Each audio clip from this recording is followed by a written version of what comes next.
بسم اللہ الرحمن الرحیم۔ جیسا کہ آپ جانتے ہیں کہ 17 اکتوبر جمعرات کے دن اسرائیل نے ڈرون حملے کے ذریعے حماس کے سربراہ یحییٰ سنوار کو شہید کر دیا ہے۔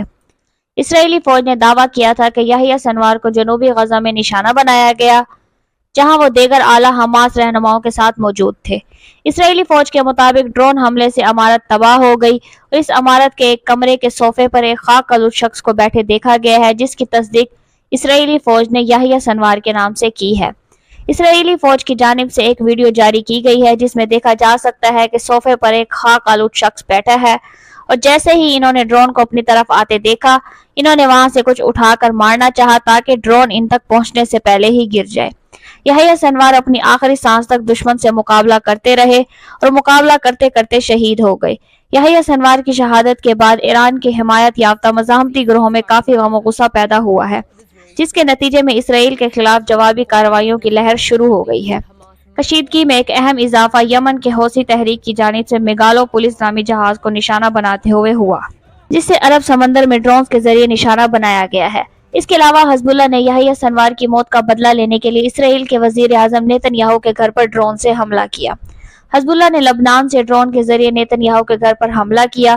میڈیا رپورٹس کے مطابق حزب اللہ نے ٹوٹل 3 ڈرونز فائر کیے تھے اسرائیل کی جانب، جن میں سے 2 ڈرونز کو اسرائیل کے میزائل ڈیفنس سسٹم کی جانب سے مار گرایا گیا اور ایک ڈرون بچ گیا۔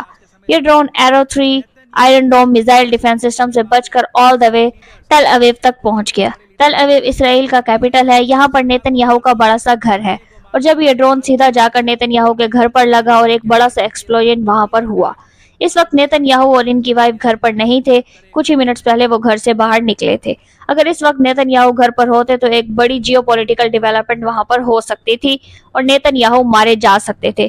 دنیا بھر میں اس پر آرٹیکل پبلک ہو رہے ہیں کہ حزب اللہ نے نیتن یاہو کے گھر پر کیا ہے حملہ۔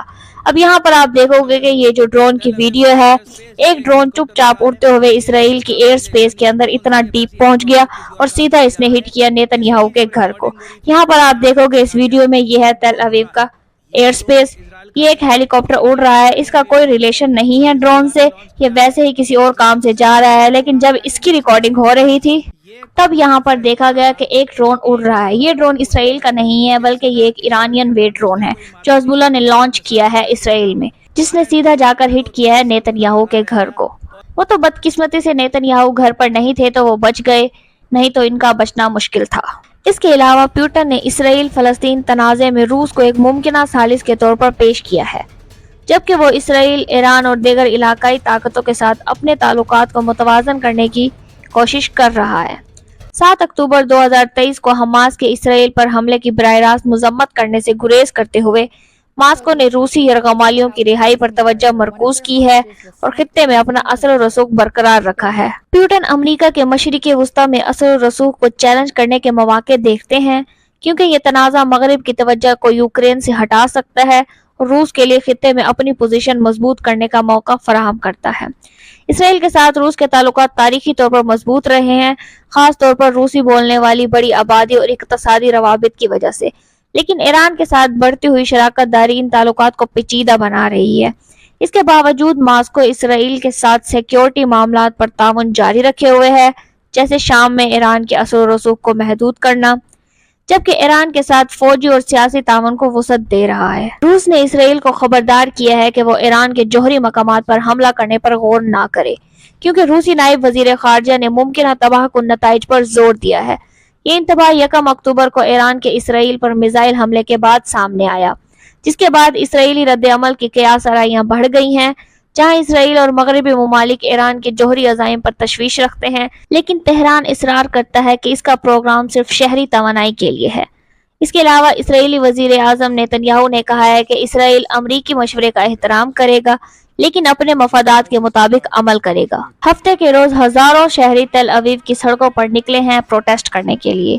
تل اویو میں ہونے والے پروٹیسٹ وزیر اعظم نیتن یاہو کی غزہ کے ساتھ تنازع کے انتظام پر عوامی مایوسی کی عکاسی کرتے ہیں۔ بہت سے اسرائیلی مطالبہ کر رہے ہیں کہ نیتن یاہو یا تو حماس کے زیر قبضہ اسرائیلی یرغمالیوں کو رہا کروانے کے لیے کوئی معاہدہ کریں یا اقتدار سے دستبردار ہو جائیں۔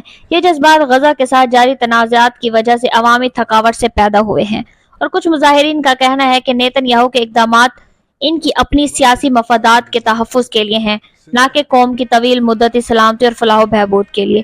یہ پروٹیسٹ اسرائیل کے اندر حکومت کی عسکری پالیسیوں اور حماس کے ساتھ جاری جنگ سے نمٹنے کے حوالے سے بڑھتے ہوئے اختلافات کی نشاندہی کرتے ہیں۔ آج کے لیے اتنا ہی۔ اگر اس سے ریلیٹڈ کوئی بھی اپڈیٹ آتی ہے تو ہم آپ کے لیے اپڈیٹ ویڈیو ضرور لائیں گے۔ اگر آپ کو ہمارا ویڈیو انفارمیٹیو لگا ہو تو ویڈیو کو لائک کریں، شیئر کریں، چینل کو سبسکرائب کریں اور بیل آئیکن دبائیں تاکہ اسی طرح کی انفارمیٹیو ویڈیوز آپ تک بر وقت پہنچ سکیں۔